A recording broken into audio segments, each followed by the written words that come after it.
अस्सलाम वालेकुम जी। वालेकुम सलाम भाईजान की हाल है? शुक्र अल्हम्दुलिल्लाह माशाअल्लाह आलूआं ਦਾ ਬਹੁਤ ਪਿਆਰਾ ਸਾਈਜ਼ ਨਜ਼ਰ ਆਉਂਦਾ ਪਿਆ ਹੈ। हाँ जी ਤੇ ਸੁਣਾਓ ਕੀ ਪੋਜੀਸ਼ਨ ਚੱਲਦੀ ਪਈ ਹੈ? ਜੀ ਇਹ ਵੇਖ ਲੋ ਜੀ ਅਸੀਂ ਜਿਹੜਾ ਨਾ ਜੀ ਦਿਨ ਰਾਤ ਮਿਹਨਤ ਕਰਦੇ ਨਾ ਜੀ ਜ਼ਮੀਨ ਤਿਆਰ ਕੀਤੀ ਹੈ ਆਦੀ ਆ ਫਸਲ ਲਾਈ ਹੈ ਅਸੀਂ ਜਿਹੜਾ ਨਾ ਜੀ ਕਾਮਯਾਬ ਹੋ ਗਏ ਆਲੂਆਂ ਤੇ ਆ ਵੇਖ ਲੋ ਜੀ ਆ ਤੁਸੀਂ ਰਿਜ਼ਲਟ ਤੁਹਾਡੇ ਸਾਹਮਣੇ ਹੈ ਜੀ ਅਸੀਂ ਕਾਮਯਾਬ ਹੋ ਗਏ ਹਕੂਮਤ ਨਾਕਾਮ ਹੋ ਗਈ ਜੀ ਹਕੂਮਤ ਕੋਲੋਂ ਸਾਡੇ ਆਲੂ ਜਿਹੜਾ ਨਾ ਜੀ ਬਿਲੇ ਨਹੀਂ ਲਾਏ ਗਏ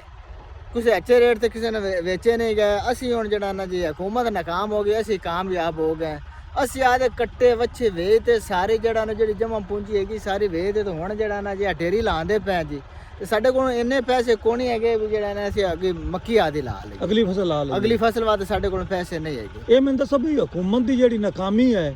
ਉਹਦਾ ਜਿਹੜਾ ਖਮਿਆਜ਼ਾ ਹੈ ਤੁਹਾਨੂੰ ਹੀ ਭੁਗਤਣਾ ਪਵੇਗਾ ਉਹ ਜੀ ਉਹਦੇ ਸਾਨੂੰ- ਕਈ ਲੋਕ ਆਸਣ ਦੇ ਉਹ ਜੀ ਜ਼ਿਮੀਂਦਾਰਾਂ ਨੂੰ ਭੁਗਤਣਾ ਪੈਣਾ ਜੀ ਜਿਹੜੇ ਵੀ ਜ਼ਿਮੀਂਦਾਰ ਕਰਦੇ ਪਏ ਨੇ ਉਹਨਾਂ ਨੂੰ ਭੁਗਤਣਾ ਪੈਣਾ ਜੀ ਹਕੂਮਤ ਬਿਲਕੁਲ ਜੀ ਮਾਰ ਕੁੱਟ ਕਰਦੇ ਆਦੇ ਐਸ਼ ਕਰਦੀ ਪਈ ਹੈ ਜੀ ਪਿਛਲੇ 2 ਸਾਲਾਂ ਤੋਂ ਜਿਹੜਾ ਹਕੂਮਤ ਦੀ ਪਾਲਿਸੀ ਵੇਖ ਲਓ ਜੀ ਆਪਣਾ ਸਾਨੂੰ 2 ਸਾਲਾਂ ਤੋਂ ਕਣਕ ਤੋਂ ਨੁਕਸਾਨ ਹੁੰਦਾ ਹੈ ਕਣਕ ਦੀ ਜਿਹੜੀ ਸਾਡੀ ਜੀ 1800 ਨੇ ਨਾ ਖਰੀਦੀ ਹੈ ਤੇ ਹੁਣ ਕਣਕ ਤਕਰੀਬਨ 4500 ਨੂੰ ਹੋਈ ਖੜੀ ਹੈ ਜੀ ਤੇ ਵੇਖ ਲਓ ਜੀ ਪਿਛਲੇ ਸਾਲ ਤੇ ਸਾਨੂੰ ਹੁਣ ਜਿਹੜਾ ਸਾਡੀ ਆਲੂ ਤੋਂ ਮਿਹਨਤ ਹੈਗੀ ਹੁਣ ਆਲੂ ਵਾਲਾ ਸਿਸਟਮ ਜਿਹੜਾ ਤੁਸੀਂ ਵੇਖ ਲਓ ਇਹ ਸਾਰਾ ਖਰਾਬ ਹੋਇਆ ਪਿਆ ਹੁਣ ਹਕੂਮਤ ਜਿੱਦਾਂ ਦੀ ਹਕੂਮਤ ਆਈ ਹੈ ਨਾ ਜੀ ਉਹਦਾ ਨਹੀਂ ਜ਼ਿਮੀਂਦਾਰ ਦਾ ਨਾ ਬੇੜਾ ਗਰਕ ਕਰ ਦਿੱਤਾ ਹੈ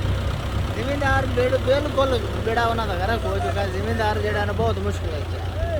ਮੈਂ ਜੀ ਮੋੜ ਵੀ ਰਿਕੁਐਸਟ ਕਰਨਾ ਹਕੂਮਤ ਨੂੰ ਜਿਹੜਾ ਨਾ ਜੀ ਬਾਰਡਰ ਖੋਲਣ ਤੇ ਸਾਡੇ ਹਾਲ ਤੇ ਕੋਈ ਰਹਿਮ ਕਰਨ ਤੇ ਜਿਹੜਾ ਨਾ ਸਾਡੀ ਫਸਲ ਵਿਕ ਜਾਵੇ ਤੇ ਸਾਡੇ ਤੇ ਜਿਹੜਾ ਨਾ ਕੋਈ ਅੱਲਾਹ ਤਾਲਾ ਤੇ ਮਿਹਰਬਾਨੀ ਕਰੇ ਕੋਈ ਸਾਡੇ ਕੋਲ ਪਹਿਲੇ ਵਾਲਾ ਕਰਜ਼ਾ ਸੀ ਲਾ ਲਵੇ ਤਾਂ ਕਿ ਜੀ ਸਾਡੀ ਅਗਲੀ ਮਕਈ ਵਾਲੀ ਫਸਲ ਜਿਹੜੀ ਹੈ ਨਾ ਜੀ ਉਹ ਸਾਡੇ ਕੋਲ ਜਿਹੜਾ ਲੱਗ ਜਾਵੇ ਜੇ ਵਿਕੇਗੀ ਤਾਂ ਸਾਡੇ ਕੋਲ ਲੱਗੇਗੀ ਵਰਨਾ ਨਹੀਂ ਲੱਗੇਗੀ ਜੀ ਮਕਈ ਦਾ ਜੀ ਬੀਜ ਹੈਗਾ ਜੀ